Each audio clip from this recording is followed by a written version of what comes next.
Lesson 5, Self-Love and Kindness versus Self-Limiting Beliefs.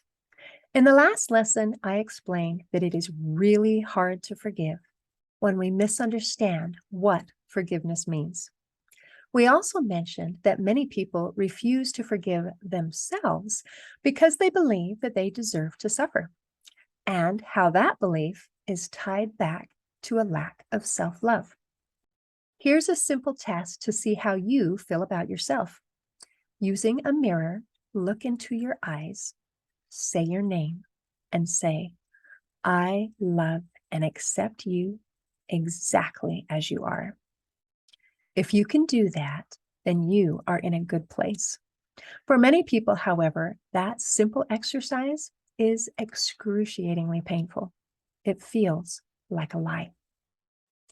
Many of us have deep-seated beliefs that we're not good enough, and that belief comes from a lack of self-love. A friend of mine described the difference between self-esteem and self-love like this. Self-esteem is recognizing your talents and abilities and that you know that what you bring to the table has value. Self-love is knowing that you have value when you are doing nothing. Let's use the example of a newborn baby. A newborn baby is perfect. They have infinite value and they don't do anything to earn it or to prove it. They just are. But babies grow. And as they grow, they listen and learn from the adults around them how to be fearful.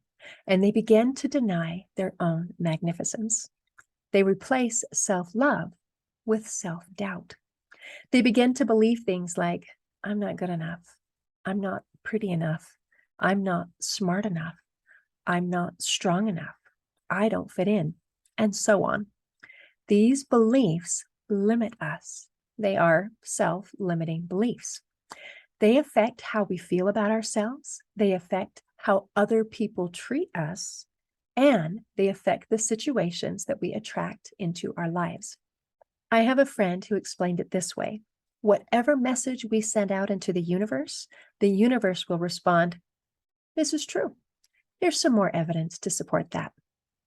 We create self-fulfilling prophecies as we create and attract situations to prove that we're right. We create and attract evidence so we can say, yep, I'm not good enough. I'm not pretty enough. I'm not smart enough, strong enough, or I'm a failure, or so on. It's time to do a little mental house cleaning. In order to change, we first have to become aware of what we're doing. How many of us are guilty of negative self-talk? We say things like, oh, I'm so stupid, or I'm such a failure, or why can't I do anything right? And it's time for that to stop. Many of us say horrible things about ourselves so reflexively that we're not even aware that we're doing it. So from now on, I'm going to ask you to pay attention to your words, thoughts, feelings, and actions toward yourself. If you ever catch yourself saying, thinking, feeling, or doing something that harms you, I want you to imagine a giant stop sign blinking in front of your face. Stop. Then I want you to say, I am the kind of person who is kind to myself. And if you have to remind yourself that 100 times a day, that's fine. I am the kind of person who is kind to myself. This is where we're going to start in the transformation from self-hatred to self-love. We're going to practice being kind to ourselves. We're going to treat ourselves with the same compassion and respect that we would show to a friend. And as we learn to forgive ourselves, it will become easier. And I'm going to show you how to do that later in this course. In the next lesson, we're going to be searching for where this self-hatred and all those self-limiting beliefs came from. In closing, I'd like to share a quote from author Marissa Peer.